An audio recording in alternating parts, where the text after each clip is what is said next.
Whew. Okay, good morning, guys. I wanted to just quickly sit down and give you guys a little life update type video, mostly because I have some sad news to share, some really sad news to share, and I just didn't really want to put it in a vlog. I didn't really want to have to, I don't know, inject that into the middle of a normal day because I didn't vlog when this was all happening. So anyways, that's why sometimes it's just easier to do this, to just sit down, lay a few things out, update you guys, and then let us jump back into videos as normal. I don't like to keep filming and pretending like nothing's happened, especially when a lot of bad things happen at once. I just don't want every vlog, every video to be like sad news, and you know what I mean? So it has been a very busy last couple weeks. I feel like because of our filming schedule and our video schedule, it's actually been a little bit since we have vlogged. A few things have happened in the last couple weeks, and I just wanted to update you guys on those and let you know what's going on. So I'll start with the big thing first. And I'm gonna be careful how much I say about it, just because it's not my story to tell. But as y'all know, if you follow me on Instagram, my mom's horse Josie died last week, and it was really tough. I feel like maybe some of you might be thinking that this is coming out of nowhere. We had been pretty intentional over the last 8 or 9 months about not showing Josie in the videos because she was doing so poorly. Horses get like I can't remember what it's called, but it's like a body score basically, where vets look at them and they take all these different things into account and they give them a score. I think it's on 1 to 10. But the day that Josie passed away, she was a 2 out of 10. And she was in a lot of pain. And at this point, the vet and my parents and everything are pretty sure that Josie had cancer. She had lost hundreds of pounds. She was a skeleton, despite the fact my parents have been giving her the highest quality foods. They have been doing medications, therapeutics, herbal things. I mean, the last 8 months, I haven't even asked them how much they have spent on treatments and care and trying to bring Josie back to herself.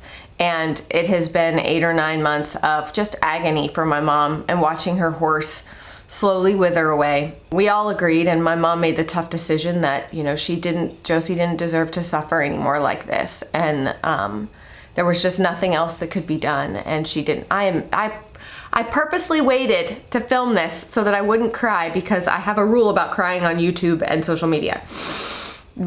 Okay. Pause. It was really tough on everyone. I did not prepare. I was not emotionally prepared at all to be as upset by it as I was, just because I do feel like we've had a long time, kind of known that this was coming for a long time. When nothing was working, it was just sort of like, at least it was in our expectations that it could happen.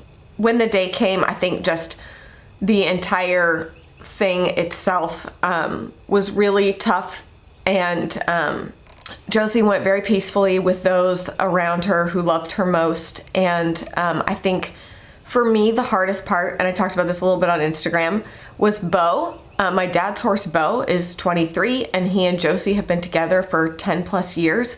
And he really became her caretaker over the last few months as she's been sick. He was very protective over her. Obviously, horses are very intelligent. He knew something was wrong. And gosh dang it, I did not. And he just stood on the other side of the fence and whinnied and called for her and paced like my parents have done when horses have passed before. Sometimes it can be really beneficial to them to bring them over and let them see the deceased horse, because they understand. And that way they don't just think that they disappeared and went away and never came back. So we brought Bo over to say goodbye to Josie. And that obviously was so very emotional. And then, we put him back in the pasture. And for the rest of the day, he just paced the fence line and stared at the spot under the tree where she had been laid to rest. I mean, not permanently, but you know what I'm saying. And obviously she wasn't there anymore, but that's where he last said goodbye to her. And he just kept pacing and looking for her and calling for her and just staring at the spot under the tree with such sadness in his eyes. And at one point I came out and he had like little tears down his cheeks. And that was one, seeing him be so emotional about it was really tough. It's been a few days since all of this happened, and he seems to be doing much better. My mom's doing okay. Again, like I said, I felt like we did have a long time to prepare for this, but it was just all around very emotional, obviously. All right. Okay. Whew. That brings us to last week was also when we started easing into school. So we always ease back into our homeschool year. We don't just start one day and like every single subject, which I highly recommend if you're a homeschool mom, especially if you're a new homeschool mom. Ease in, go slow. Don't just expect everybody to jump into the schedule and do everything and get everything done efficiently. This week, we started back to school sort of full time now, like everyone's doing kind of all of their subjects. And lower your expectations. That's all I'm saying. Lower your expectations. That's what I've learned over the years is just, expectations are sort of the greatest thing that will bring us frustration is when they're unmet. And so I try to really, really take mine to the flow, if you know what I'm saying. So we're back to school full time this week. The kids have all started different activities, which will probably show more in the vlogs, but I'm taking kids to karates and art class and horseback riding and youth group and all that kind of stuff. And I know I've talked about this a little bit on Instagram too, but we've been, trying some new churches and trying to find a church home, which is always a interesting and totally not super fun adventure, but we're plugging away at life stuff, There's obviously like this juxtaposition of emotions of like the sadness of everything with Josie, and Benjamin turned 2, and so there was like this celebration, which is always for moms anyways a little bit of like a bittersweet thing when your babies get older, and you're sad about that too, but you're excited for them and their birthday, and I don't know, the mixed emotions of motherhood. So it's been, we've had a lot of like highs and like high highs and a lot of low lows the last week and a half or 2 weeks. And so I feel like we're just trying to kind of settle in and get back into the swing of life. I'm trying to smash together, getting all the kids' schoolwork done and homeschool done, and then working in the afternoons. I've been getting up at 5. This morning I woke up at 4:45. I've been getting up really early so that I can work in the mornings and then start homeschooling the kids at 8 and then come back out and work again when I'm done with everyone's school. And so it's just been a big juggling act. I have a huge project that I am trying to get done, probably other than my book, the biggest project I've ever done work-wise, and I'm really excited. So if you're a homeschool mom, get excited too. Despite the fact this video is terribly depressing, get excited. There's a link down in the description box if you want to find out more about the project as it comes out, but it's really something I've wanted to do for a long time. So I'm really excited to be getting that done, but it's just a ton of work on top of my normal work and life stuff. So just trying to do all that, but it's been nice. We've been easing back into fall. We've had a few cooler days. We've had a lot cooler overnights in terms of like getting down into the 60s. Woo. So when we wake up in the morning, we're not like sweating and humid already as soon as you step outside, which has been great. So yeah, lots of good things too, but just sometimes, when that one bad thing is a really bad thing.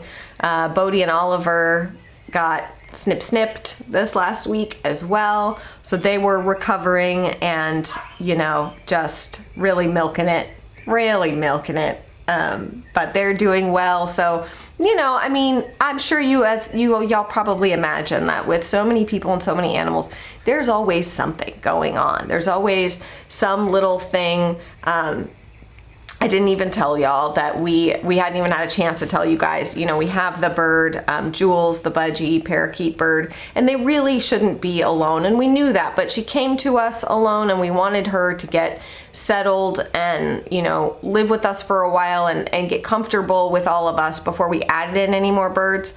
And so once we felt like she was doing much better and had kind of bonded with all of us, we added 2 more budgies so that she would have friends.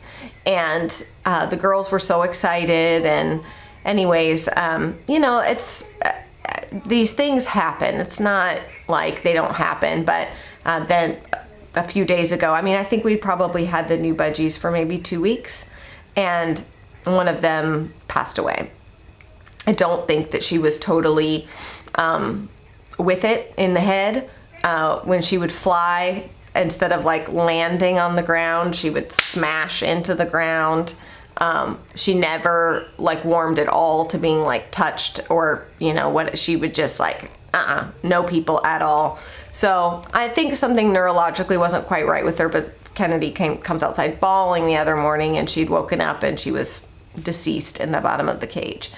So we buried another, well, not another bird, but like, you know, where we buried, well, I guess a bird, yeah, because that's a chicken. Anyways, where we buried baby chick, the buff lace Polish chick that died, we buried, her name was Emerald, and they called her Emmy because she was green, emerald colored. So we buried Emerald where we buried the buff lace Polish, who had not been named yet. So just lots of stuff happening. But I don't know. I just didn't want to like jump back into vlogs and then have to talk about this in a vlog and then feel like it was going to like bring down the whole day. So I just wanted to get all this off my chest and get all this stuff, you know, share with you guys what I wanted to, and then we'll pick back up vlogging and get back to sort of normal life stuff. Ciara's off to take Aslan to training this morning. I'm getting ready to start school with the kids. And then, yeah, I mean, typical, you know, nothing all that exciting right now, but I just wanted to update you guys. Thank you so much for all of your love and support, especially those of you over on Instagram who followed and were so kind and sent messages and everything about Josie, and I really appreciate it. And I know my mom does too. Obviously she's not my horse. This is my mom's horse. I don't know what it is and why I've gotten so emotional over the last year since we've moved here. I said to my mom, like, I did not see that coming. Like, I did not see myself being so emotional about this. I figured like I'm just going to be like this rock of support for my mom, and I feel like I have cried to her more than she has to me. So I don't know what's going on. I think I'm just getting old and my emotions are getting the best of me. Bear with me. I'm sorry. I don't like to cry on YouTube or Instagram or social media. I don't know why. Not my thing, but thanks for indulging me, because apparently I couldn't help it because I did not see that coming. I did not bring a tissue. I did not prepare. So anyways, love you guys so much. Thanks as always for all of your love and support and encouragement. And I've said this before and I'll just keep saying it, but I'm so grateful for this community. I'm so grateful for you guys. I truly believe we have one of the best communities on YouTube, especially since comments have come back. It's really given me a renewed hope and a renewed sense of what this community is, because without the comments, you know, a lot of times all I'm seeing is the negative stuff, because it's usually the people who don't like you that will take the time to message you and tell you that they don't like you, or, you know, attack you or whatever. And so with comments back, it's given space for normal human beings to just be like, hey, you know, how are y'all? Cute seeing the kids, love the ducks, you know, whatever the comment is, but just like the normal humans to engage and interact, the people that have their head on straight, to engage and interact and remind me that 99.9% of this community is fantastic and people that I would probably be friends with if you live down the street from me. I'd probably invite you over for a cookout or something, you know, we'd have some barbecue. But it's just been a good reminder to me how good you guys are and how grateful I am for you. So I just wanted to say that too. I wanted to say thank you. Truly appreciate you. Okay, now I'm really done. That's it. We'll see you guys soon with another vlog, back in good spirits, in a happy place. It will be good. We'll see you guys soon.